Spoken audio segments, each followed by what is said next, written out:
अभिवादन स्वीकार कीजिए ब्रजेश मिश्रा का। और आप देखना शुरू कर चुके हैं द डिबेट। बहन भाइयों, ऐसा प्रतीत होता है कि चाचा का दाना पानी समाजवादी पार्टी से उठने वाला है।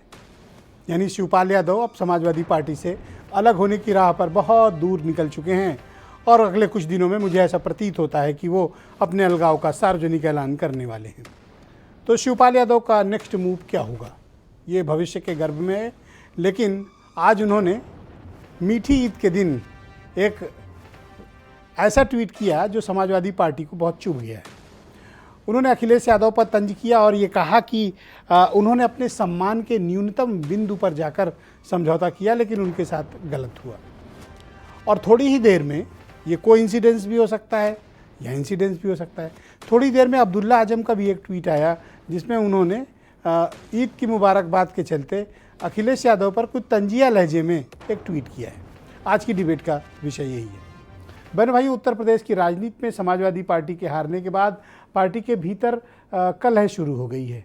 ये क्लेश पार्टी में बढ़ता जा रहा है और समाजवादी पार्टी इस पर कोई निर्णय भी नहीं कर पा रही है, न उगल पा रही है न निगल पा रही है। उगल इसलिए नहीं पा रही क्योंकि नुकसान होगा, और निगल गई तो अंदर नुकसान हो जाएगा। तो समाजवादी पार्टी खामोश है जो कुछ भी शिवपाल यादव कर रहे हैं। समाजवादी पार्टी खामोश है जो कुछ भी अब्दुल्ला आजम यानी आजम खां के बेटे कर रहे हैं। और जिस तरह की जेस्चरिंग आजम खां की तरफ से दी जा रही है उसको लेकर भी समाजवादी पार्टी फिलहाल शांत है। लेकिन अखिलेश यादव का कहना है कि सब कुछ ठीक है और आजम खां समाजवादी पार्टी के साथ थे, हैं और रहेंगे। लेकिन आजम खां और उनके बेटों की आदतों से, उनके ट्वीट से और उनके जो पॉलिटिकल जेस्चरिंग है उससे ऐसा प्रतीत नहीं होता कि all is well. Actually all is not well, यानी कुछ गड़बड़ है। जो आजम खां और शिवपाल यादव के एक ही दिन में थोड़े थोड़े अंतराल में जो ट्वीट आए, उससे ये प्रतीत होता है कि देयर इज समथिंग रॉन्ग, कुछ गड़बड़ चल रहा है पार्टी के भीतर। क्या समाजवादी पार्टी में आजम खां और उनका परिवार इस दल से अलग हो सकता है? क्या शिवपाल यादव अब अपनी राह पर आगे बढ़ चुके हैं? पहले हम शिवपाल यादव के पॉसिबिलिटीज़ पर चर्चा कर लेते हैं। शिवपाल यादव जब समाजवादी पार्टी से अलग हुए थे, अपना दल बनाया था, उन्होंने अपना दल स्वयं खड़ा किया था और वो राह पे आगे निकल गए थे अपनी राजनीति में। लेकिन 2022 के चुनाव में ये सब एकत्र हुए इस उम्मीद में कि समाजवादी पार्टी जीतेगी तो सत्ता सबको मिलेगी। समाजवादी पार्टी हार गई, अब शिवपाल यादव के रास्ते अलग हैं। शिवपाल यादव के पास विकल्प क्या हैं? वो समाजवादी पार्टी के सिंबल पर एमएलए हैं और उनके पास अपना और कोई विधायक नहीं है, वो अकेले विधायक हैं। शिवपाल यादव अब अखिलेश यादव से अलग होना चाहते हैं। उनका ये कहना है कि उनका बहुत अपमान हो रहा है और उन्होंने विधानसभा चुनाव में न्यूनतम स्तर पर जाकर अपने सम्मान को भी गंवाकर एक तरह से ये समझौता किया था। तो शिवपाल यादव के अलगाव के पीछे कुछ और कारण तो नहीं है, या कोई शिवपाल यादव को प्रेरित तो नहीं कर रहा है कि अलग हो जाओ। और आजकल शिवपाल यादव आजम खां के कसीदे बहुत पढ़ रहे हैं, इसके पीछे कारण क्या है? और आजम खां से जब से वो मिले हैं उसके बाद उनके बेटे बहुत आक्रामक अंदाज में ट्वीट भी करने लगे हैं। तो क्या शिवपाल यादव और आजम खां के बीच कोई वार्ता हुई है? क्या इनके बीच कोई अलग से खिचड़ी पक रही है? और इसमें एक और शख्स हैं जो इस दिशा में काफ़ी प्रयासरत हैं और समाजवादी कैंप में आग लगाने में काफ़ी भूमिका निभा रहे हैं। उनका नाम है आचार्य प्रमोद कृष्णम। समाजवादी पार्टी कांग्रेस के नेता हैं और उत्तर प्रदेश में लोकसभा के चुनाव जब हुए थे तो लखनऊ से कांग्रेस के प्रत्याशी रहे हैं। आजकल आजम खां और उनके परिवार पर बड़े मेहरबान हैं और उनके घर जाना, जेल वगैरह जाना, मुलाकात करने में खासी भूमिका का निर्वहन कर रहे हैं। कांग्रेस इस चक्कर में लगी हुई है कि अगर मुस्लिम वोट छिटकते हैं सपा से तो उसको लपकने में कांग्रेस थोड़ा सा तत्परता और तेजी दिखाए।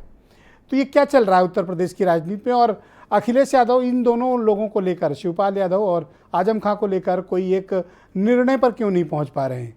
दिस साइड और दैट साइड वाली पोजीशन पे क्यों नहीं जा रहे हैं? और समाजवादी पार्टी में ये जो हलचल मची हुई है इसको रोक क्यों नहीं पा रहे हैं? ये एक गंभीर प्रश्न है और आज की परिचर्चा का विषय भी यही है। और क्या अब ये तय हो गया है कि शिवपाल और आजम समाजवादी पार्टी की राह से अलग जाएंगे? संभावना इसी की दिखाई देती है। तो आज की परिचर्चा को मैं आगे बढ़ाता हूँ। अमित पुरी है मेरे साथ भारतीय जनता पार्टी से, उमाशंकर पांडे कांग्रेस से हैं, दीपक मिश्रा शिवपाल यादव की पार्टी से हैं, डॉक्टर नीरज जैन जाने माने पॉलिटिकल एनालिस्ट हैं, कीर्ति निधि पांडे समाजवादी पार्टी के प्रवक्ता हैं, और संजय बेचन जी मुझे ज्वाइन करने वाले हैं, थोड़ी ज्वाइन कर चुके हैं, दिल्ली से हैं, बहुत ही वरिष्ठ पत्रकार हैं, और बीरेन्द्र सिंह जी हमारे स्टेट हेड। बहुत शुक्रिया, धन्यवाद। उमा शंकर थोड़ी देर में, आज नहीं आ चुके हैं उमा शंकर जी। नीरज जैन जी रह गए क्या? आ गए, नीरज जैन जी भी आ गए। कीर्ति निधि पांडे रह गए हैं अभी, थोड़ी देर में वो मुझे ज्वाइन करेंगे। तो भाई दीपक जी, कार्यक्रम की शुरुआत में आपसे ही सोच रहा हूँ कर लूँ, क्योंकि कीर्ति निधि पांडे थोड़ी देर में ज्वाइन करेंगे। तो आज पहला सवाल आपसे ही तो अब ये तय हो गया है कि शिवपाल जी जा रहे हैं? सबसे पहले तो विजय जी, आपके माध्यम से जो दर्शक हैं उनको अक्षय तृतीया, परशुराम जयंती और ईद का मुबारक। जहां तक शिवपाल सिंह जी का प्रश्न है, उनका पूरा का पूरा इतिहास आप देखिए, समाजवादी आंदोलन, समाजवादी पार्टी और विचारधारा को मजबूत करने का है। वह स्वेच्छा से कभी नहीं चाहते थे कि कोई अलग दल बनावे और सोशलिस्ट मूवमेंट को कमजोर करें, लेकिन जब उन्हीं को नहीं, नेताजी के पीछे रहकर, उनके साथ चलकर, शिवपाल जी के साथ हम कदम बनकर जिन लोगों ने समाजवादी पार्टी या सोशलिस्ट मूवमेंट को मजबूत किया, आज उनके साथ क्या हो रहा है। शिव कुमार बेरिया जैसे समाजवादी को बाध्य कर दिया गया कि वह भारतीय जनता पार्टी में जाएं। यही हाल सादा फातिमा जी के साथ हुआ। सारे बड़े के बड़े समाजवादी, शादा प्रताप शुक्ला जी, सब सर्वविदित चेहरा है। तो जो भी समाजवाद से सरोकार रखे है, जो भी अपने आप को लोहियावादी कहता है, जयप्रकाश की विरासत करता है, वो पता नहीं क्यों सपा के खेमे में सोटिया दाह का शिकार बन जा रहा है। मतलब जिनको सूरज मेरी चौखट से मिला करता था, वो खैरात में देते हैं उजाले हमको। तो अब ऐसे में क्या चारा बचा है। मैं आज भी कह रहा हूं, शिवपाल यादव जी हो, आजम साहब हो, अगर इन सबके गरिमा और गुरुत्व, अनुभव और संघर्ष का लाभ समाजवादी पार्टी लेगी, तभी विकल्प। पर मुझे एक बात बताइए दीपक, वरना 111 की। देखिए, समाजवादी पार्टी के अध्यक्ष हैं अखिलेश यादव, पार्टी वो अपनी नीतियों और रीतियों के आधार पर चला रहे हैं। आप किसी की पार्टी में जबरदस्ती क्यों रहना चाहते हैं? अगर वो व्यक्ति आपको अपनी पार्टी में सहज स्थिति में नहीं पाते हैं तो आप जबरन क्यों किसी की पार्टी? आपने अपना दल बना लिया है, आप अपनी पॉलिटिक्स करिए, आगे बढ़िए। तो हम अपनी पॉलिटिक्स कर तो रहे हैं। तो ये क्या रोज रोज ट्वीट करके, पार्टी से निकाल ट्वीट करके ललकारना, धमकाना, चमकाना और क्या क्या लिखना कि वो मुझे रौंदते हुए चला गया। अरे भाई, आपने अपनी पार्टी बना ली, वो अब अपनी राजनीति करिए ना, कौन रोक रहा है आपको? देखिए विजेश जी, आप सहाफत के कीर्ति पुरुष हैं। पत्रकारिता अपना रोना नहीं रोती। आप जो बात कहते हैं, जो सवाल पूछते हो, सिर्फ व्यक्तिगत ब्रिजेश मिश्र का सवाल थोड़ी होता है, वो तो राष्ट्रमन का सवाल होता है, एक बड़े समूह का सवाल होता है। तो वैसे ही जो शिवपाल सिंह जी दर्द और दंश को ट्वीट के माध्यम से या वक्तव्यों के माध्यम से रेखांकित कर रहे हैं, वो उनका व्यक्तिगत रोना थोड़ा ही है। वो तो विपक्षी दलों में सबसे ज्यादा मतों से जीतने वाले विधायक के रूप में स्थापित हैं ही। व्यक्तिगत रूप से उनमें क्या कमी है? वह जो दर्द को रेखांकित कर रहे हैं, प्रतिबिंबित कर रहे हैं, प्रतिध्वनित कर रहे हैं, वह दर्द समाजवादी विचारधारा को जीने वाले हर एक समाजवादी एक सवाल का जवाब और चाहता हूं, फिर कीर्ति जुड़ चुके हैं मेरे साथ। मुझे एक बात बताइए दीपक, पहले तो ये इस बात का जवाब दीजिए कि कोई पॉसिबिलिटीज है रुकने की, या अब मन बना लिया शिवपाल जी ने कि नहीं, अब मुझे तो आगे जाना ही जाना है? देखिए, आपसे झूठ कहा नहीं जाएगा। हिम्मत से कहो, सच तो बुरा मानते हैं लोग, रो रो के बात कहने की आदत नहीं रही। हम लोग आज भी चाहते हैं कि अखिलेश जी विकल्प बने, समाजवादी पार्टी भाजपा का विकल्प बने, लेकिन भाई अखिलेश ही पता नहीं बिना क्या हो गया है उनको। वह खुद नहीं चाहते कि वह खुद विकल्प बने, वह खुद नहीं चाहते कि समाजवादी पार्टी समाजवादी बनी रहे। न जाने क्या हो गया है। अब मैं उनके लोगों की तरह से ये तो नहीं कहूंगा कि भाजपा के एजेंट हो गए या क्या हो गए, या अनावश्यक रंजित बातें। लेकिन सबसे बड़ी बात यह है कि आप जिस घर को बनाए हो, जिस घर को आपने लहू एक सवाल और है आपसे, जिस चमन को आप सवाल इस बात का है कि जी अब ये तय हो चुका है कि दोनों अलग होंगे, रास्ते अलग हैं? ये तो यक्ष प्रश्न है। नरोवा कुंजरोवा में भी इसका उत्तर नहीं दिया जा सकता। लेकिन एक बात मैं स्पष्ट बता दूं ब्रजेश जी, जिस तरीके से समाजवादी पार्टी का शीर्ष नेतृत्व समाजवाद से किनारा कस रहा है। मुझे नहीं लगता कि अब साथ बहुत दिनों तक एक सवाल और रह गया, एक फिर बात मैं और कीर्ति कहेंगे निधान कि के पास अब चलता हूँ, कीर्ति निधि के पास चलता हूँ। मुझे एक बात बताइए कि ये कोई इत्तेफाक है या फिर प्लानिंग थी कि ये ट्वीट कुछ घंटों के अंतराल में शिवपाल जी और अब्दुल्ला आजम करेंगे? ये इत्तेफाक है या फिर प्रयोग है? ये संयोग है या फिर प्रयोग है? आदरणीय ब्रजेश जी, हम सीधे साधे सपाट लोग हैं, हमें छल की सियासत नहीं आती। कोई इत्तेफाक, ये कोई इसके पीछे निहित कथानक नहीं है। यह थैंक यू दीपक जी, शुक्रिया। इत्तेफाक हो सकता है, लेकिन यह इत्तेफाक नहीं है कि जो दर्द आजम साहब का है वही शिवपाल सिंह जी का है और वही हर सच्चे और असली समाजवादी। थैंक यू पांडे जी, बहुत स्वागत है आपका। ये क्या प्रॉब्लम है आपकी पार्टी के भीतर की शिवपाल यादव को इस तरह के ट्वीट्स करने पड़ रहे हैं और अब्दुल्ला आजम तो खुलकर न जाने क्या क्या लिख रहे हैं? देखिए ब्रजेश जी, अभी चुनाव 1 महीने पहले संपन्न हुआ और हमारे नेता आदरणीय अखिलेश यादव जी लगातार आजम साहब के चुनाव में भी गए थे। आजम साहब आदरणीय अध्यक्ष जी के साथ पार्लियामेंट से इस्तीफा भी दिए और रणनीति भी है कि विधानसभा में उत्तर प्रदेश की जनता की लड़ाई को मजबूती के साथ समाजवादी पार्टी लड़ेगी। अब सवाल यह है कि जो लोग अपना रास्ता अलग कर लिए, जो लोग दल बना लिए, जिन लोगों को जब सहयोगी दलों की बैठक में आना है तो अगर विधायकों की बैठक में समाजवादी पार्टी के विधायकों की बैठक में आमंत्रित नहीं किया गया तो नाराज हो गए।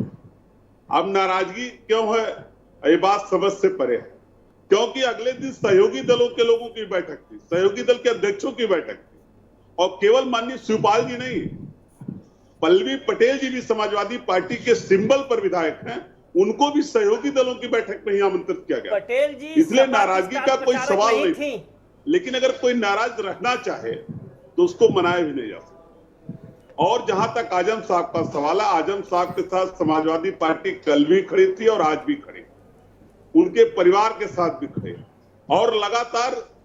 पर वो क्यों इस तरह के ट्वीट कर रहे हैं कि हर शख्स मेरा साथ निभा नहीं सकता, वैसे तो एक आंसू मुझे बहा ले जाए, मतलब पता नहीं किस अजीब, कोई तूफान हिला भी नहीं सकता, ये क्या है? मतलब किस टाइप का क्या है क्या आप लोगों देखिए अब देखिए ब्रजेश जी, इस बात से कोई इनकार नहीं कर सकता कि आजम साहब के साथ भारतीय जनता पार्टी की सरकार ने तमाम मुकदमे लिखे गए और उन मुकदमों अरे तो पूछिए ना, क्या अखिलेश यादव कोई जज हैं क्या कि आजम खान को बेल दे दें? नहीं, कानूनी लड़ाई उसकी समाजवादी पार्टी लड़ रही और नहीं, क्यों समाजवादी पार्टी लड़ेगी? जो कर्म आजम खान ने किए हैं वो अपना हिसाब देंगे, वो अपना हमारे अदालतों में जवाब देंगे।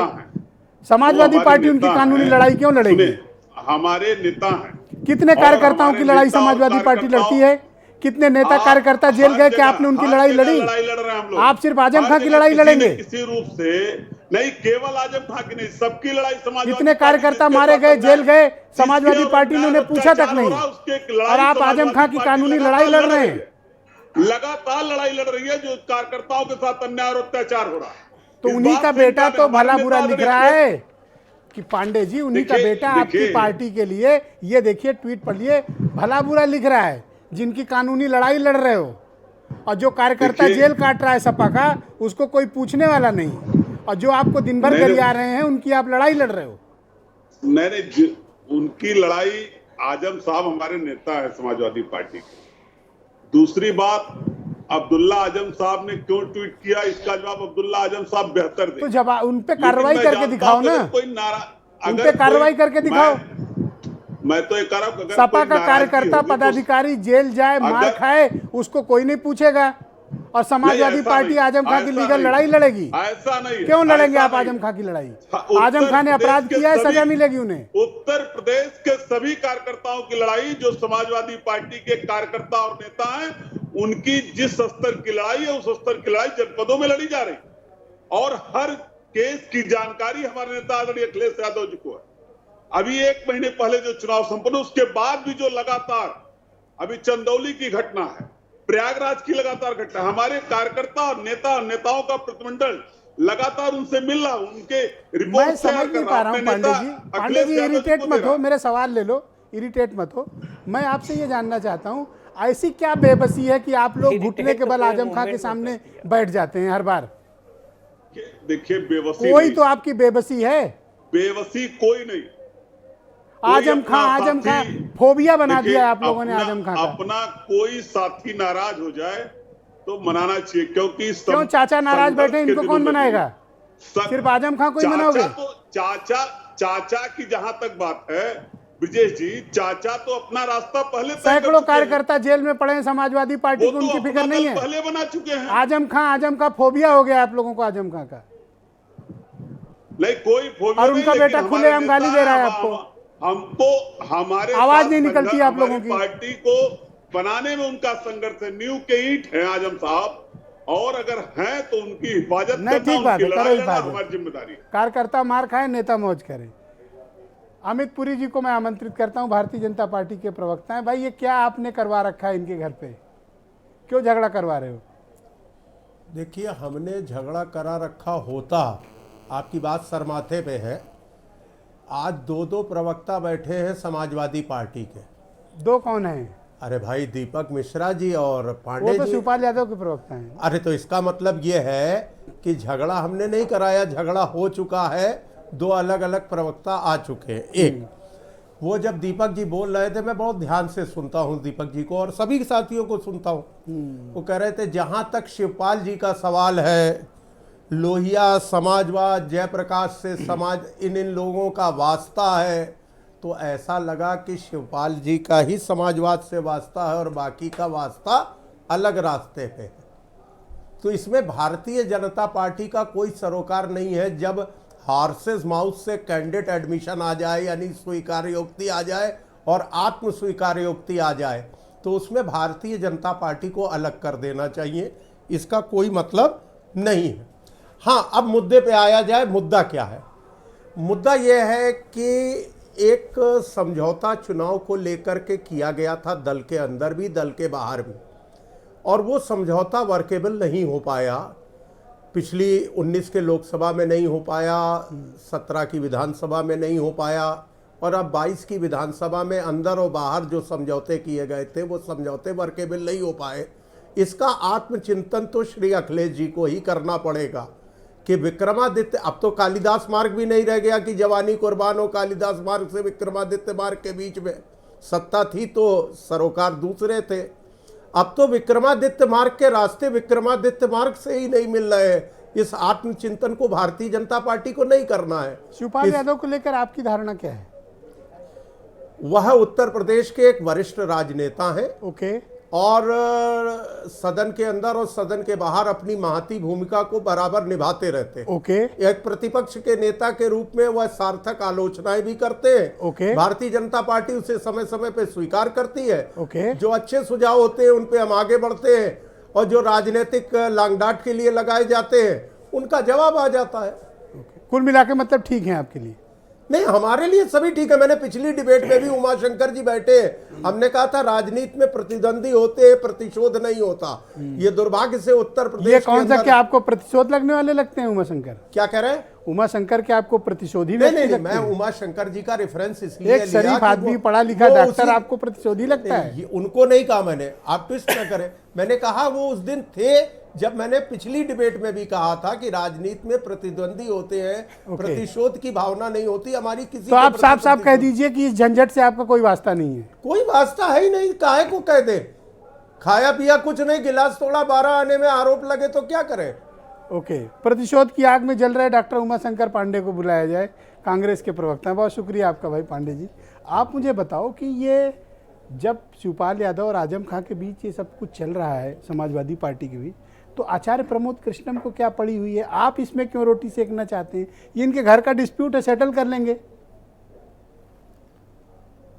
बात तो महत्वपूर्ण है। आप कौन खामखा बीच में? समाजवादी पार्टी या कुनबावादी पार्टी, दोनों में एक बड़ा कन्फ्यूजन फैल गया है। और ऐसे में कुछ चीज़ें जरूर समझना है हम लोगों को ब्रजेश जी। पहली बात तो उत्तर प्रदेश में अखिलेश यादव जी की सरकार कभी नहीं बननी है, सपा की सरकार कभी नहीं बननी है। क्यों? श्राप दे रहे हो? मैं बता रहा हूं, मैंने बहुत बारीकी से इस चुनाव के नतीजों को समझा है और मैं जो कह रहा हूं शायद आप उससे सहमत होंगे, आपके दर्शक समझ पाएंगे मेरी बात को। संवर्ण अखिलेश यादव जी को वोट नहीं करना चाह रहा था और ना किया। निषाद, राजभर, कुर्मी, मल्लाह, मौर्य, कोई भी समाजवादी पार्टी को अखिलेश यादव जी को वोट नहीं करना चाह रहा था और नहीं किया। आपको कितने परसेंट वोट मिले पांडे जी? मैं बता रहा हूं, वो कितने आगे परसेंट? वो आगे का नहीं मामला अपना है। भी बताते हाँ, चलो। ये चुनाव ब्रजेश जी बहुत कुछ तय कर दिया। भाई साहब, मेरी- 2.5% वोट वाली पार्टी मेरी- 32% वाले को गरिया रही है। बिल्कुल। क्या डेमोक्रेसी है, देखिए। हाँ, भाजपा 47 से उठ के 15 साल बाद ब्रजेश जी 325 पर पहुंच गई। और कांग्रेस भी आप देखिएगा 24 का चुनाव कांग्रेस का चुनाव होगा, मैं दावे से कह रहा हूं। मैं एक बार अपनी बात पूरी कर लूं। एक तो मैंने अखिलेश यादव जी को कह दिया, दूसरा आजम खान साहब और शिवपाल यादव जी दोनों बहुत बड़े नेता हैं। अच्छा, ये कब पता चला आपको? सुन लीजिए ब्रजेश जी, दोनों की जिम्मेदारी भी उतनी बड़ी है। राजनीति जो है, जनता आंख कान खोल कर आपको देख रही होती है। अगर आप अखिलेश यादव जी से नाराज होते हैं और आप जो है योगी जी से मिलने भी पहुंच जाते हैं, फिर आप आजम खान साहब से भी मिलने पहुंच जाते हैं, तो ये क्या जनता इसका अर्थ या परसेप्शन निकालने की कोशिश नहीं तो आप करेगी? ये कहना चाहते हो कि शिवपाल यादव बीजेपी से मिलकर आजम खान के पास मैंने गए? ये कहा है शिवपाल यादव जी और आजम खान साहब दोनों बड़े नेता हैं, दोनों की जिम्मेदारी भी उतनी ही बड़ी है। आपके आरोप गंभीर हैं। उत्तर प्रदेश में मैं इलियास आजमी जी का लेख पढ़ रहा था, माफ करिएगा मैंने उनका नाम लिया है। नहीं, कोई माफी कोई बात ही नहीं। तो उनका लेख पढ़ा था, उन्होंने आप किसी का भी नाम यहाँ ले कुछ सकते हैं। बड़ी महत्वपूर्ण बातें कही हैं। मुझे लगता है कि वो लेख आपके सारे दर्शकों को निकाल के पढ़ना चाहिए। उत्तर प्रदेश की जो मौजूदा राजनीति है, ये तय करने वाली है कि एक तरफ भाजपा होगी, दूसरी तरफ कौन होगा। भाजपा के खिलाफ अगर कोई लगातार लड़ता रहा है तो सिर्फ कांग्रेस पार्टी लड़ती रही है ब्रजेश जी, प्रियंका जी और राहुल गांधी जी लड़ते रहे। एक सवाल का जवाब और चाहिए। जी 2017 में समाजवादी पार्टी के साथ कांग्रेस ने अलायंस किया जी। और आपने डिबेट के प्रारंभिक चरण में अपने स्टेटमेंट उद्बोधन में ये कहा कि समाजवादी पार्टी कुनबावादी पार्टी है। जी। ये आपको 2017 में ये बात नहीं पता थी जब आप बिल्कुल अलायंस पता कर रहे थे? बिल्कुल पता थी। तो कुनबे के साथ कांग्रेस ने अलायंस क्यों किया? हाँ, उसके लिए मैं आपको जवाब देता या हूं। तो क्षमा देखिए, मांगिए उसके लिए। नहीं, हमने तो बसपा के साथ भी मिलकर चुनाव उत्तर प्रदेश में लड़ा था। जानते हैं ब्रजेश जी क्या है, कई बार कुछ बड़े खतरों को टालने के लिए, जैसे डॉक्टर ऑपरेशन करता है पेट फाड़कर, कई बार शरीर को कष्ट देना पड़ता है, जो हम नहीं चाहते कि मेरा पेट फटे, कोई मेरा पेट फाड़े, हम नहीं चाहते। लेकिन कई बार जान बचाने के लिए, लोकतंत्र को बचाने के लिए ऐसे निर्णय लेने पड़ते अरे हैं। अब तो 2.5% बचा, अब तो सब कुछ फट गया। नहीं, ये 2.5% आप देखिएगा ब्रजेश जी, मैं बता रहा हूं, अब बचा क्या? आप देखिएगा ये 2.5% इसी 24 वाले चुनाव में, इसी उत्तर प्रदेश में कांग्रेस 70 सीटें जीतेगी। Thank मैं you, आपको शुक्रिया। दावे से कह रहा हूं इस बात को। कोई स्वीकार नहीं करेगा। मैं हाँ और आप भी नहीं कर रहे हो, हंस रहे हो। ठीक है, नहीं, मैं बता रहा हूं, आप ये आजम खान कौन साहब, मानेगा इस बात मैं को कि फिर कह रहा हूं, यूपी में 80 में 70 सीटें आप ब्रजेश जी जीतोगे? मैं बहुत मतलब ऐसे मैं- जोक करो जो थोड़ा मतलब लोगों को थोड़ा ठीक लगे। देखिए एक चीज समझिए, आज सैदुल इस्लाम की चिंता क्यों नहीं हो रही है? तमाम सारे मुस्लिमों के मैं समझ खिलाफ गया आप जिस तरह की काम राजनीति हो कर रहा रहे हैं। है, उनकी चिंता डॉक्टर नीरज जैन, उनकी thank चिंता you। क्यों नहीं हो रही है? Thank ये you। स्टोरी उसी के पीछे है जो मैं अभी खुल के नहीं कह पा रहा हूं। नहीं, कहिएगा खुल के, अब मौका बहुत आएगा। डॉक्टर नीरज जैन, ये जो कुछ भी समाजवादी पार्टी के भीतर चल रहा है, शिवपाल यादव, आजम खां, क्या कारण है कि अखिलेश यादव आजम खां से इतना दबते क्यों हैं? देखिए, सब राजनीतिक है और ध्रुवीकरण की तैयारी है 2024 के लोकसभा चुनाव में। स्पष्ट रूप से जान लीजिए कि ये जो है, शिवपाल जी की हम बात करेंगे, आजम जी तो और शिवपाल दोनों बहुत बड़े नेता हैं। शिवपाल जी का ये देखिए, उनका अपना दर्द बहुत वाजिब है, इसलिए कि समाजवादी पार्टी की रीढ़ की हड्डी है शिवपाल यादव, और उन्होंने जो कुछ बनाया है संघर्ष से बनाया है।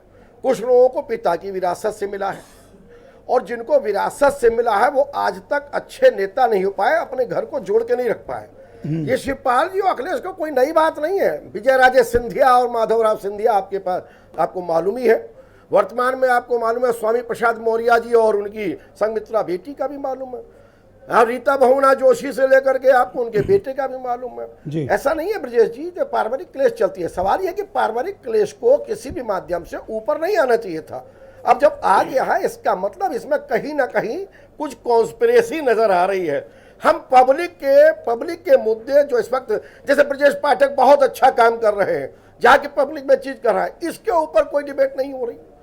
हम खाली एक पारिवारिक उसमें डिबेट कर रहे हैं। और जाहिर सी बात है शिवपाल जी का अपना सब कुछ है, अखिलेश जी एक बड़े नेता बने हैं, लेकिन इन लोगों ने आप ये समझिए ये किसकी साजिश है जिस तरह आप इशारा करना चाहते हो? मैंने तो खुल के पूछ लिया पूरी चीज। कुछ ऐसा होता है कि प्रदेश में अब इनके पास कोई पॉलिटिकल अपोजिशन टाइप की चीज रह नहीं गई जिन मुद्दों पर ये चले। 5 वर्ष तक ये लोग विरोध करते रहे भाजपा का, भाजपा सत्ता में आ गई। अब इनके पास बचा क्या है? अब ये है कि आपस में ही एक दूसरे की नूरा कुश्ती करके टांग घसीटने का कार्य है। और ये फिर मैं बता दूं आपको कि ये पूरा जो आज देश की आबादी का 16% व्यक्ति है उसको एकजुट करने के लिए ये कवायद हो रही है 2024 की। कहीं ना कहीं उस पर लेकर के ये जो आजम साहब और शिवपाल जी एक हो रहे हैं।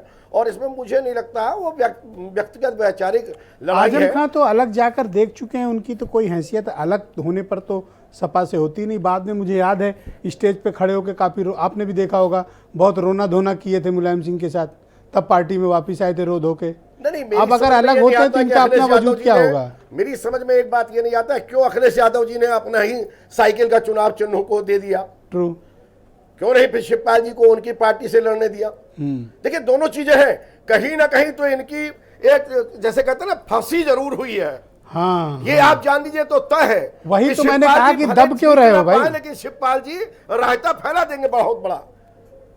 फैल गया कि नहीं?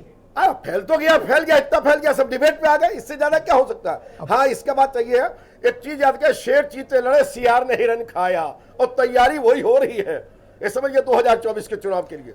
ओके, संजय बेचन जी को मैं आमंत्रित करता हूं। बहुत शुक्रिया आपका संजय जी कार्यक्रम को ज्वाइन करने के लिए। हम लोग आज एक फिर बड़े असमंजस में फंसे हैं तो सोचा आपसे ही सवाल पूछा जाए। ये शिवपाल यादव और आजम खां के बीच क्या चल रहा है और क्या ये अलग राह पर निकल चुके हैं और अखिलेश यादव इन्हें रोक क्यों नहीं पा रहे हैं? और अगर रोक नहीं पा रहे हैं तो जिस तरह के स्टेटमेंट आ रहे हैं कुछ कार्रवाई क्यों नहीं हो रही है? चल क्या रहा है? देखिए, मुझे लगता है ब्रजेश जी कि ये जो शिवपाल यादव और अब्दुल्ला ये आजम कर रहे हैं ये पोस्चरिंग है। 2022 की जो सपा है वो अखिलेश यादव के व्यक्तिगत पुरुषार्थ की सपा है। और ये जो अभी इतनी सीटें आई हैं और जो सपा खड़ी आपको दिख रही है विपक्ष के स्पेस में, वो अखिलेश यादव की मेहनत है।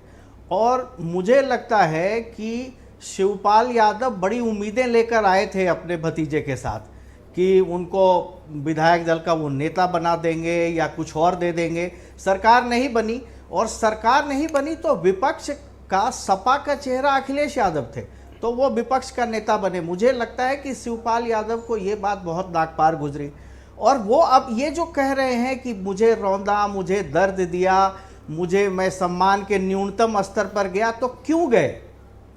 आप क्यों गए? क्योंकि आप अखिलेश यादव से जुड़कर अपनी खत्म हो रही राजनीति को पुनर्जीवित करना चाहते थे, ताकतवर बनना चाहते थे, और इसलिए आप अखिलेश यादव के आज देखिए, अखिलेश यादव को किसी आजम, किसी शिवपाल यादव की जरूरत नहीं है, क्योंकि ये जो अभी 2022 में जो सपा खड़ी हुई है वो पूरी तरह से अखिलेश यादव की मेहनत है, अखिलेश यादव का संघर्ष है।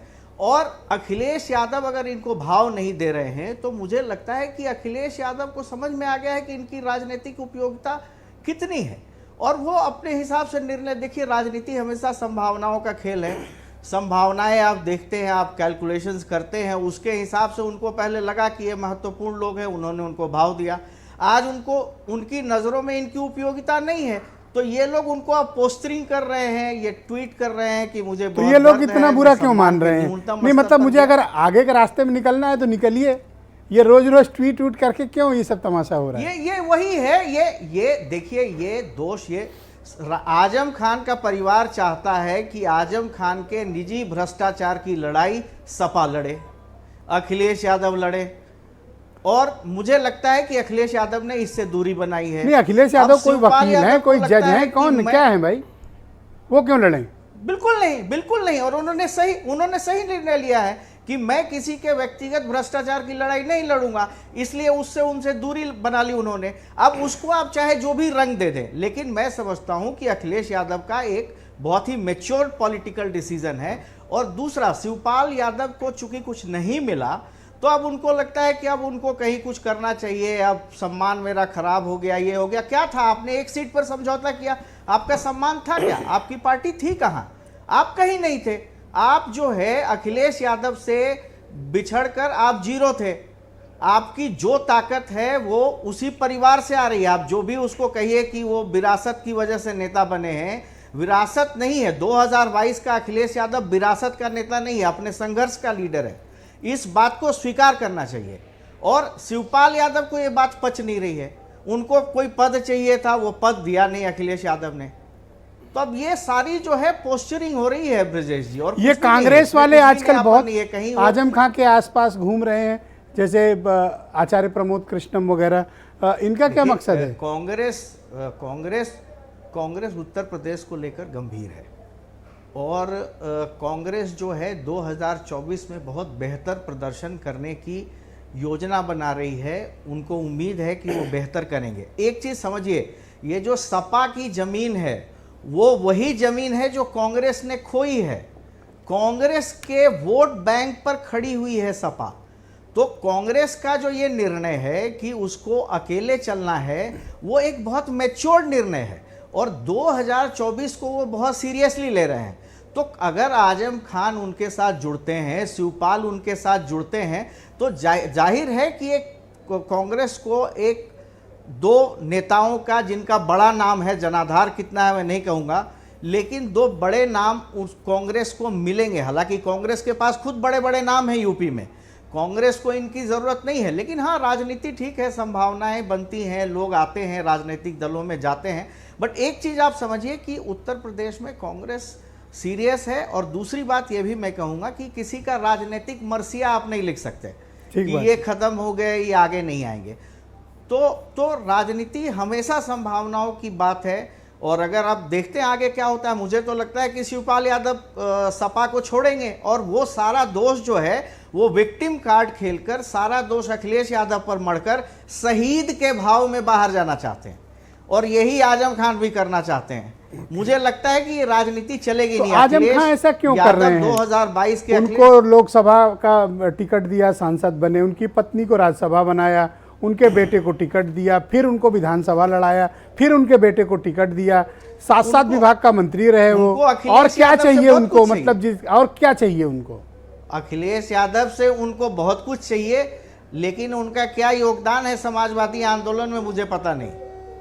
ऑलराइट सर, बीरेन्द्र सिंह जी भी आ गए डिबेट में। भाई बीरेन्द्र सिंह, आप ये बताइए ये क्या चल रहा है? ये शिवपाल यादव और आजम खां और ये जिस तरह के ट्वीट्स आ रहे हैं, क्या ये बता रहे हैं कि समाजवादी पार्टी में इस तरह से बिखराव अंदरूनी तौर पर कुछ हो रहा है? देखिए, आज के ट्वीट के बाद ये साफ हो गया कि अखिलेश और शिवपाल के जो रिश्ता है वो नफरत की स्थिति में पहुंच गया है। अब वो एक दूसरे को ना तो देखेंगे और ना एक दूसरे को सुनना पसंद करेंगे। तो साफ है कि अखिलेश से शिवपाल यादव अब कभी नहीं मिलेंगे। अब उन्होंने अपना रास्ता अलग कर लिया है। आजम खां तो जेल में बंद हैं, उनका कोई बयान तो आया नहीं, उनके लड़के का बयान आ रहा है।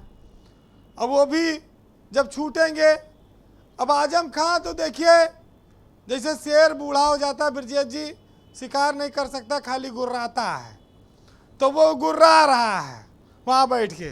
इससे ज़्यादा उम्मीद और कुछ करो ना आप आजम खां से। 70-75 साल की उम्र के बाद कौन सी सियासत में वो झंडा गाड़ने निकलेंगे आप? लेकिन इस बात को देखिए और महसूस करिए कि उत्तर भारत की सियासत में जो सबसे बड़ा राजनीतिक परिवार था मुलायम सिंह यादव का, वो कैसे बिखर गया, वो कैसे टूट रहा है। अपर्णा यादव भी अलग हो गई थी विधानसभा चुनाव से पहले मुलायम की बहू के तौर पर, वो जानी जाती हैं। 2016 में शिवपाल का जब बर्खास्तगी हुई, अखिलेश यादव मुख्यमंत्री थे, तभी से ये दरार शुरू हुई थी और अब एक अलग पार्टी बनी, तमाम नेता उसमें रहे। लेकिन जब 22 का चुनाव निकट आया, लोगों ने कहा कि चाचा भतीजा अगर एक हो जाएं तो बीजेपी को हरा देंगे। आगे आना चाहिए, बात करना चाहिए, बलिदान देना चाहिए। हुआ सब, लेकिन सरकार नहीं आई, चुनाव फिर हार गए। उसके बाद बचता क्या है? देखिए, हम आप, दुनिया की ये रीति है, जब आदमी घर का कोई मुखिया कमज़ोर हो जाता है तो उसके बच्चे ही उसके बात नहीं मानते। जब विपक्ष में चली गई सपा तो उसका कोई सहयोगी दल क्यों साथ रहेगा या उनका अनुशासन क्यों मानेगा? वो भी अपना अलग अलग होने का बहाना ढूंढ रहा है। अच्छा, जितना लोग अलग होंगे, जितना विपक्ष में आपस में एक दूसरे पर छींटाकशी होगी, बवाल मचेगा, उतने बीजेपी को फायदा है। तो बीजेपी तो चाहेगी कि आग में घी पड़ता रहे, आग बुझने न पावे, क्योंकि 2024 का चुनाव और 75+ का उनका नारा है। आप एक बात मुझे बड़ी उम्मीद और बड़ी आश्चर्य में डालती है। आप कहते हैं कांग्रेस की बड़ी उम्मीदें हैं। उमाशंकर जी ने कहा कि 75 सीट 70 सीट जीत लेंगे। अभी बेचन जी ने कहा कि कांग्रेस उत्तर प्रदेश में बड़ी सीरियस है ना? सीरियस इलाज के मामले में है या चुनाव के मामले में? अगर ऐसा सीरियस है तो अस्पताल जाए, इमरजेंसी जाए। राजनीतिक रूप से वो सीरियस है तो जब एक सीट है, वो कौन सी सीट जीत पाएगी अब की, यह ऐलान करे, ये बतावे। कांग्रेस के पास उत्तर प्रदेश में इज्जत बचाने के लिए कुछ है नहीं। अब की पता नहीं वो एक भी जीत पाएंगे कि नहीं जीत पाएंगे। रही बात समाजवादी पार्टी की और बसपा की, तो बीजेपी ने इस कदर घेर दिया है अब की कि अगर 80 में 80 बीजेपी मार ले जाए लोकसभा में तो कोई बड़ी बात नहीं होगी। ये बातें सब कर रहे हैं अपनी अपनी, लेकिन आप देखिए कि जब मुलायम का परिवार जो बीजेपी से लोहा ले सकता था वो टूट रहा है, वो अलग हो रहा है। पहले मुलायम सिंह, अखिलेश और शिवपाल के बीच एक कड़ी बने हुए थे कि अखिलेश से नाराज होते थे, शिवपाल पहुंच जाते थे, नेताजी से बात कहते थे, सुनो। अब नेताजी का उतना असर रहा नहीं और शिवपाल ने भी बात समझ ली, तो वो अपना एक अलग जाना चाह रहे हैं। वो चाह रहे हैं कि पार्टी से उनको निकाल दिया जाए क्योंकि वो सपा के साइकिल से विधायक हैं। वही एक मामला फंसा है। सियासत में कहते हैं कि अगर पेट में जहर चला जाए तो एक आदमी मरता है और अगर कान में जहर चला जाए तो सैकड़ों लोग मर जाते हैं। ये यही हो रहा है। और सपा में आप देखिए कि हमारे यहाँ बुजुर्गों ने कहा है कि जब परिवार के सदस्य अप्रिय लगने लगे और जो बाहरी हैं वो प्रिय लगे, तो समझ लीजिए कि विनाश का वक्त शुरू हो गया है। तो ये बुजुर्गों ने कहा है, ये कोई नई बात नहीं है, लेकिन नुकसान समाजवादी पार्टी का सबसे ज़्यादा होगा। मेरे एक दोस्त कहते हैं कि ये 2 सालों की लड़ाई में झाड़ियों का नाश हो रहा है, खाली होना हवाना कुछ नहीं है, ना लोकसभा ना विधानसभा। ये झाड़ी अगल बगल सब टूट टाट जाएंगी बस, और कोई कुछ नहीं होना। ब्रजेश जी, ये उत्तर प्रदेश में बीजेपी ने ऐसी चक्रव्यूह रच दिया है कि अब ये 5-10 साल तक उनको हटा पाना इतना आसान नहीं है।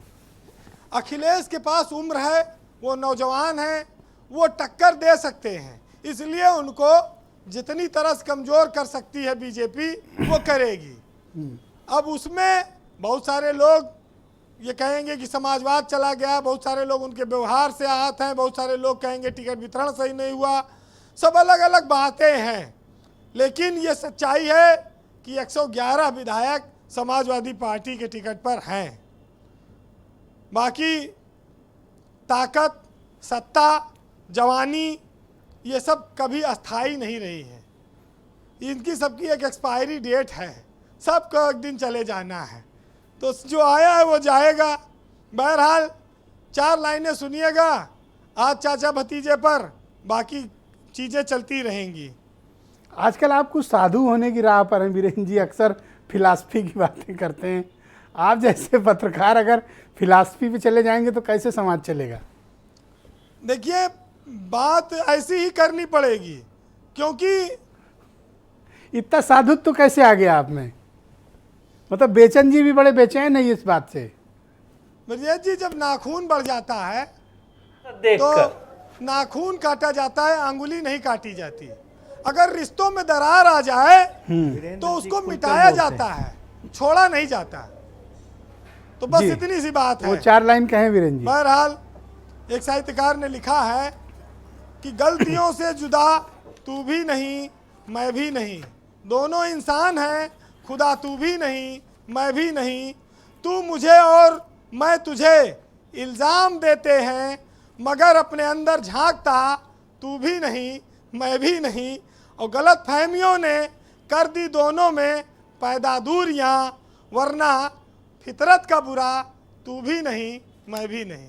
बहुत शुक्रिया वीरेंद्र जी, बहुत बहुत धन्यवाद आपका। पर ये चिंता का विषय है कि वीरेंद्र जी थोड़ा साधु होने की राह पर बढ़ चुके हैं। बहन भाई, हमने कू ऐप पर इस मसले को लेकर एक प्रश्न पूछा कि शिवपाल ने पहली बार अखिलेश के खिलाफ इतना दर्द भरा ट्वीट किया है, क्या आप चाचा भतीजे में बात बिगड़ चुकी है? तो दिलीप कुमार लिखते हैं, शिवपाल यादव के ट्वीट से स्पष्ट है कि अब वो जल्दी कोई बड़ा कदम उठाने वाले हैं।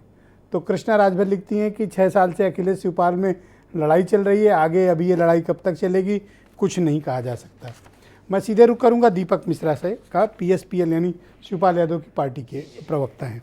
जब आपकी अपनी पार्टी बन चुकी है और आपके अध्यक्ष का कहना है कि मुझे सम्मान नहीं मिल रहा, मैं न्यूनतम बिंदु पर जाकर भी खड़ा रहा, तो अब आपकी राय है, तो क्या ये मैं मान लूँ कि अगले कुछ दिनों में ये अलायंस टूटने वाला है जो PSPL और समाजवादी पार्टी का था, और शिवपाल यादव अपने संगठन की राह पर निकल जाएंगे? देखिए, प्रगतिशील समाजवादी पार्टी ने अपना सांगठनिक ढांचा मजबूत करने की दिशा में बहुत ही व्यापक और सम्यक कदम बढ़ा लिया है। लेकिन अभी जो आदरणीय बेचन जी कह रहे थे कि शिवपाल जी को नेता प्रतिपक्ष नहीं बनाएगा, देखिए बेचन जी का मैं बहुत सम्मान करता हूं, यकीनन इनके मुंह से गलत नहीं निकल सकता, लेकिन आज जो तथ्य निकला है वो मिथ्या है। जब आजम साहब दोबारा पार्टी में आए थे, यह स्वयंसिद्ध तथ्य है, शिवपाल सिंह जी नेता प्रतिपक्ष थे और एक कामयाब नेता प्रतिपक्ष थे वो, तो उन्होंने इस्तीफा देने में उतना ही वक्त लगाया जितना 4 लाइन का इस्तीफा लिखने में होता है। यह लड़ाई पद की, पैसे की, सत्ता की नहीं है, यह लड़ाई उस चमन को सींचने की है जिस चमन को लहू से सींचा गया है। बेवफाई का इल्जाम हम पे सही, बावफा कौन है ये पता तो चले। और एक चीज और है, हमारे साथी जो भाजपा के प्रवक्ता हैं, मैं नहीं जानता वो, हाँ, तो अब वो ये कह रहे थे कि पटेल जी भी हैं वो भी हैं। अरे भाई, इतने बड़े भी साम्यवादी ना हो जाओ कि सूरज और जुगनू को एक बराबर कद में कर दो। यह दृष्टि दोष है। लोहिया की पुस्तक दृष्टि दोष पूरे समाजवादी पार्टी को पढ़नी चाहिए, अखिलेश जी से लेके हमारे साथी तक। अब सबसे बड़ी बात यह है कि शिवपाल सिंह जी स्टार प्रचारक थे समाजवादी पार्टी के, इसी चुनाव के, प्रथम चुनाव के भी और जब अखिलेश जी राजनीति में नहीं आए थे तब के भी। और उससे भी बड़ी बात यह है कि 1952 से लेके अब तक जितने भी चुनाव हुए हैं, पंडित नेहरू जी से लेके मोदी जी तक और आचार्य संपूर्णानंद जी से लेके योगी जी तक, कोई भी एक कैंडिडेट बता दीजिए जो अपने बगल की सीट में जाकर कहे कि जिस व्यक्ति को मैंने नेता माना है, जो मेरा भातृज है, जो मेरा पुत्र है, जिसे मैंने उंगली पकड़ के सियासत सिखाया, उसको मुझसे ज्यादा मतों से जिता देना। और सभी जानते हैं कि उन इलाकों में नेताजी के बाद सबसे ज्यादा अगर किसी का प्रभाव है, असर है, तो वह छोटे मंत्री कहे जाने वाले शिवपाल सिंह जी का है। बहुत शुक्रिया आपका दीपक जी। तो शिवपाल जी अपना स्टैंड क्लियर कब तक कर देंगे? कुछ आप आइडिया दे सकते हैं, कुछ बता सकते हैं? शिवपाल सिंह जी का स्टैंड क्लियर है। शिवपाल सिंह जी जब कहते हैं कि मैंने अखिलेश जी को नेता मान लिया, तो वह 150 लोगों की सीट देकर कहते हैं कि इन्हें टिकट दे दीजिए, इनमें से 100 आराम से जीत जाएंगे। अगर उनके कहने पर टिकट मिला होता तो आज संख्या 111 की बजाय 211 होती। शिवपाल सिंह जी जो कहते हैं वो करते हैं। शुक्रिया। कीर्ति निधि पांडे जी, क्या अब ये तय माना जाए कि शिवपाल यादव आपसे अलग हो रहे हैं? फैसला शिवपाल जी ने बहुत पहले ले लिया और उन्होंने अपना दल बना लिया। मैं पहले भी कहा, पीएसपीएल के वो राष्ट्रीय अध्यक्ष हैं और हमारे सहयोगी दल। अब फैसला उनको लेना है कि समाजवादी पार्टी के सहयोगी दल के रूप में काम करेंगे कि नहीं करेंगे, ये तो फैसला उनको लेना। आपकी कोई दिलचस्पी नहीं है उन्हें रोकने में? नहीं, बिल्कुल हमारी दिलचस्पी। हम तो चाहते हैं कि जो सहयोगी दल आज तो अगर डॉक्टर लोहिया होते तो प्रतिनिधि जी उन्हें भी पार्टी से निकाल देते। रोकने के लिए जो भी सहयोगी दल हमारे साथ रहे और सब हमारे साथ रहे, 2024 में हम पुनः भारतीय जनता पार्टी को शिकस्त दें, हम तो चाहते हैं। लेकिन अगर कोई भारतीय जनता पार्टी की मदद करना चाहता है, समाजवादी पार्टी की ताकत को कमजोर करना चाहता है, भारतीय जनता पार्टी से अगर कोई सांठ-गांठ कर लिया होगा तो नहीं रुकेगा। तो आप मुझे बताइए कि ये समाजवादी पार्टी आजम खां के अंगूठे के नीचे कितने दिन रहेगी? देखिए समाजवादी पार्टी अपने नेता, अपने कार्यकर्ता का सम्मान करना चाहती है और आजम साहब, मैं फिर कह रहा हूं, हमारे नेता और हमारे नेता हैं तो उनका सम्मान। किसी के अंगूठे के नीचे रहने का या अंगूठे के ऊपर रहने का सवाल नहीं। आदरणीय अखिलेश यादव जी सबको जोड़ करके और जो लोग भारतीय जनता पार्टी को शिकस्त देना चाहते हैं, उन सारी ताकतों को एकजुट करके। तो अभी आप लोग लिपटे रहेंगे आजम खां से? जनता पार्टी को आजम खां से आप लोग अभी लिपटे रहेंगे? नहीं, मैं तो कह रहा हूं, हम तो सारे लोगों को चाहते हैं, जो लोग भारतीय जनता पार्टी को हराना चाहते हैं, जो लोग भी भारतीय जनता पार्टी को हराना चाहते हैं 2024 के चुनाव में। और एक बात सच है कि 2022 आदरणीय अखिलेश यादव जी के मेहनत के बल पे जो सीटें आई हैं वो आदरणीय वो बात संजय जी कह चुके हैं, वो बात को दोहराने का कोई मसला नहीं है। मैं अमित पुरी जी को आमंत्रित करता हूं। अमित पुरी जी, आपने अभी कीर्ति की बात सुनी। कीर्ति ने एक तरफ इशारा किया कि सब जो कुछ भी चल रहा है उसके पीछे आप हैं क्योंकि मदद आपकी हो रही है। देखिए ऐसा है, खुला कहा, साफ साफ आपके मुंह पर कहा। हाँ सुना मैंने भी, मैं कान लेके यहीं बैठा था। एक तरफ नहीं, मुझे पता है कान लेके आप साथ चलते हैं। एक तरफ और कई जगह तो आप कान छोड़ भी आते हैं। एक तरफ तो ये कहते हैं कि साहब ये सब लोग जो भाजपा को हराना चाहते हैं वो उनका स्वागत है। दूसरी तरफ कहते हैं जो समाजवादी पार्टी के लोग बीजेपी से साठ-गांठ कर रहे हैं, कहाँ साठ हुई कहाँ गांठ हुई, खुद का गठबंधन खुल रहा है, उसकी गांठ ढीली हो रही है, तो मियाँ करे फजीहत दीगर दे नसीहत। दीपक भाई को लगता है कहीं दृष्टि में दोष हो गया है। अब मैं उनको बता दूं कि चेहरे पे धूल थी, आईने के ऊपर हाथ मारते रहे, तो ये चेहरे की धूल पोंछने का काम कीजिए हुजूर, आईने को इल्ज़ाम देना बंद कीजिए। और कांग्रेस का हम क्या करें? तो क्या इनका आईना आप थे? नहीं, कांग्रेस का हम क्या करें? कांग्रेस बता रही है, कांग्रेस बता रही है। रुकिए तो ये एक सेकेंड, हमें रुक गया एक सेकेंड। हाँ रुक गया। आईना आप हैं क्या इनका? नहीं आईना हम नहीं है, आप ही कह रहे थे, मैं तो आपकी बात से पूछ। हाँ मैं बता रहा हूँ, आईना वहां विक्रमादित्य मार्ग है। पहले वो कालिदास मार्ग के साथ जवानी कुर्बान करता था, विक्रमादित्य मार्ग खुद विक्रमादित्य मार्ग के साथ जवानी कुर्बान कर रहा है। और कांग्रेस का हम क्या करें? उनको लगता है कि बीजेपी दो थी, हम वहां पहुंच गए तो ये हम भी पहुंच जाएंगे। अरे तो भाई कहो ना ईवीएम ठीक थी, अरे हमें जनादेश मिला, हमारी नीतियां ठीक थी। अरे पाणे बाबा ने एक दावा किया, आप भी आगे बढ़ना चाहते हैं। अरे रुकिए तो पुरी जी, हाँ पाणे बाबा ने एक दावा किया, कांग्रेस वाले 80 में 70 जीतेंगे यूपी में। ब्रिजेश जी आवाज साफ नहीं है, 1 मिनट दोहरा दीजिएगा, मैं उत्तर दूंगा। ये कांग्रेस वाले पाणे जी कह रहे थे 80 में 70 जीतेंगे यूपी में अब की। देखिए मैं एक बात बता दूं, ये सारी लड़ाई आपको याद होगा जिस दिन विधानसभा चुनाव के परिणाम आए थे, आप साक्षी हैं इस बात के, मैंने कहा था कि लोकसभा की लड़ाई में कांग्रेस रहेगी, क्योंकि जो एक पर्टिकुलर वोट बैंक की माइंड साइकिल का खेल है, ये सारी पोस्चरिंग उसी के लिए हो रही है। आपकी इतनी दिलचस्पी क्यों है कांग्रेस में कि उधर चले जाएं वो 16%? नहीं, हमें हमारी कोई दिलचस्पी कांग्रेस में नहीं है, क्योंकि थैंक यू राहुल और प्रियंका की खुद दिलचस्पी कांग्रेस में डिबेट बड़ी दिलचस्प है, मजेदार है, के बड़े मनोरंजक है। बीजेपी की दिलचस्पी कांग्रेस के साथ इसलिए है कि तमाम राज्यों में कांग्रेस के एमएलए टूटते हैं और बीजेपी की सरकार बनती है। अरे तो क्यों टूटते हैं? ये कांग्रेस वाले जाने, उनके पार्लियामेंट्री बोर्ड में अभी तो कीर्ति निधि जी, आप लोग आजम खां की चिंता करिए, उनके अंगूठे के नीचे रहिए आप लोग अभी। तो डॉक्टर नीरज जैन, आप मुझे बताइए कि क्या वाकई में अब इन दोनों की राह अलग होगी और शिवपाल यादव या आजम खां या इन लोगों को मिलकर कोई नया मोर्चा बनाएंगे? ये लोग कुछ कांग्रेस को सपोर्ट करेंगे, क्योंकि इस ट्रायंगल में कांग्रेस की भी एंट्री है एक जगह। देखिए ब्रजेश जी, एविडेंस है। देखिए, मैं आपकी बात से सहमत हूँ और एक बात आप जान लीजिए, स्पष्ट है, जैसा कि वीरेंद्र जी ने, आपके स्टेट हेड ने बताया, और जो अमित जी ने अभी बात कही, अमित जी एक बहुत अच्छे शिक्षक है, चिंतक है, विचारक है, मैं इनकी सारी बातों से यह सहमत हूँ। लेकिन इस चीज़ को मैं कतई नहीं मानने को तैयार हूँ कि ये जो है यहाँ पर जल्दी ख़त्म हो जाएगी। अभी ये 10-15 दिन और चलेगी, 10-15 दिन इनकी नूरा कुश्ती और लड़ेगी। और ये बात सही है, इसको हल्के में मत लीजिए। ये ट्विटर का ट्वीट है, बहुत आसान नहीं है, ये बहुत बड़ी दस्तक देगा। कहीं आजम को, जो से बताया ना आपने कि उसके अंगूठे के नीचे पार्टी है, ये बहुत लंबी सियासत चल रही है और बहुत बड़ा वोट बैंक एक साथ निकलेगा।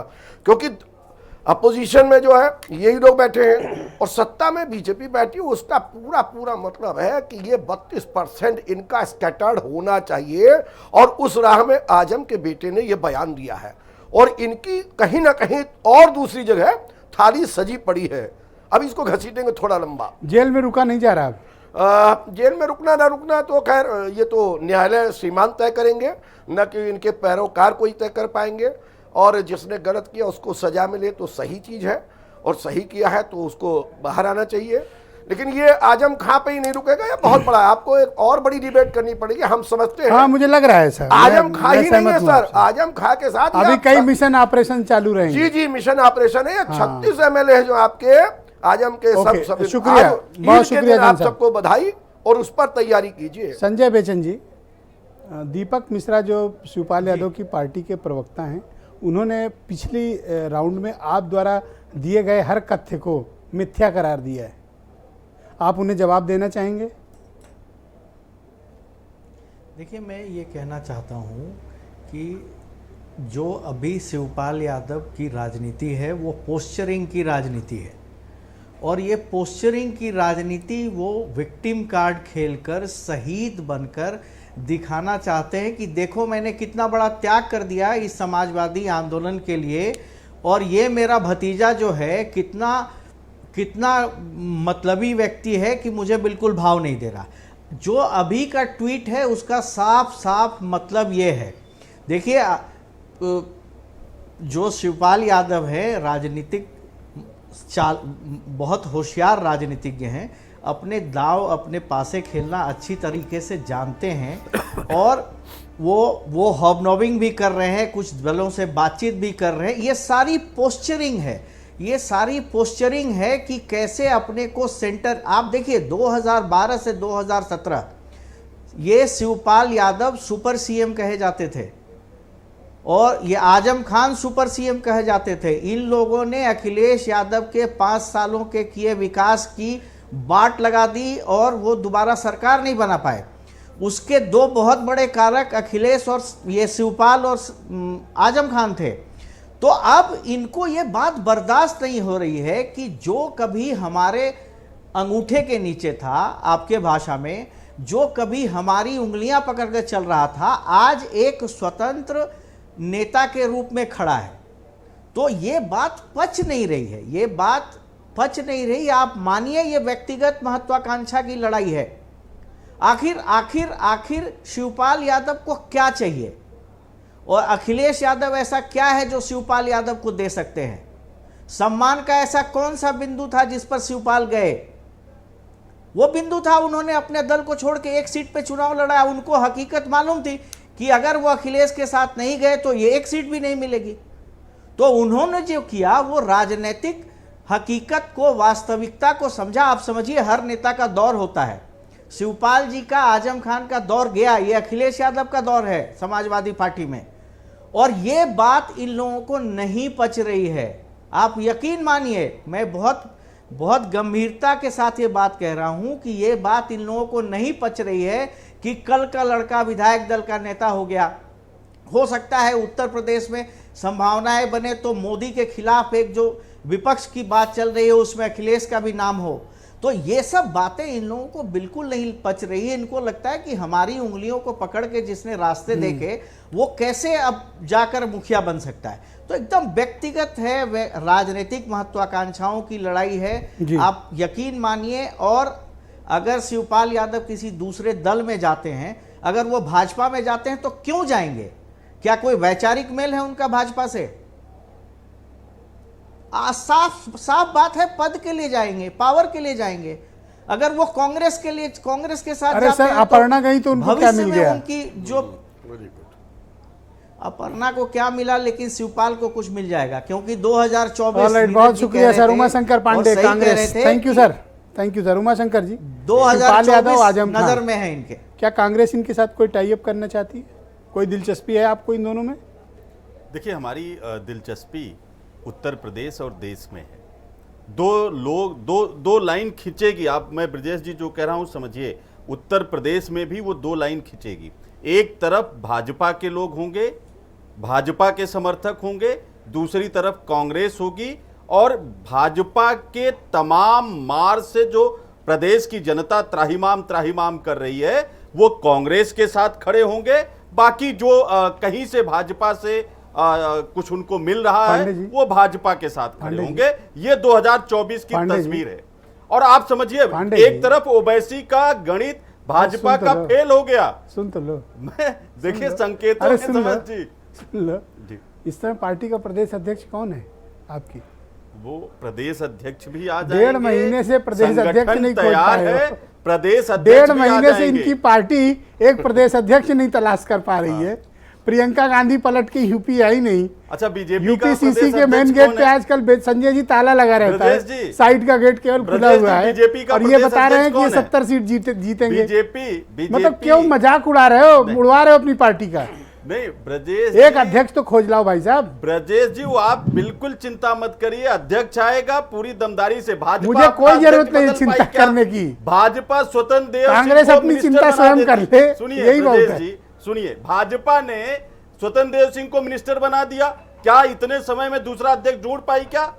ये देखिए, पार्टी, कांग्रेस पार्टी, पर वो अभी भी प्रदेश अध्यक्ष हैं, इस्तीफा नहीं दिया है। राजस्थान में मंथन है, आप उनसे ना कंपेयर करें। 5 राज्यों के अध्यक्ष हटाए गए थे, 4 में बना दिए। उत्तर यूपी प्रदेश में क्यों नहीं बना रहे हो? सबसे बड़ा प्रदेश है और पूरी ताकत, पूरी क्षमता के साथ आएगा। मैं बड़ी चुनौती के साथ कह रहा हूं। पांडे जी सुनो, वो महंगाई, सुनो पांडे जी, बेरोजगारी की, पांडे जी सुन लो, लोग हैं जो कांग्रेस मैं चुनौती के साथ कह रहा हूं कि आपको अध्यक्ष ढूंढे नहीं मिल रहा है। हमको अध्यक्ष भी उसकी चिंता कोई ना, वैकेंसी निकाल दो अखबार में, फिर भी मिल जाए तो बड़ी बात सुन होगी। लीजिए, बेचन जी को मैं सुन रहा था, अखिलेश जी के कसीदे पढ़ रहे थे, बड़ा बुरा लगा। 5 साल में मुझे बताइए अखिलेश जी कहाँ संघर्ष करते डिबेट मुझे बताइए ना। धन्यवाद। जब आजमगढ़ में आए तो संघर्ष करने गए, दलित की हत्या हुई थी। अरे अध्यक्ष ढूंढ लो, के लिए लड़े क्या? वैकेंसी निकालो, अध्यक्ष ले आओ। पांडे जी बहुत शुक्रिया, और बहन भाइयों आप सबका बहुत बहुत धन्यवाद दिलचस्प डिबेट का हिस्सा बनने के लिए। नमस्कार।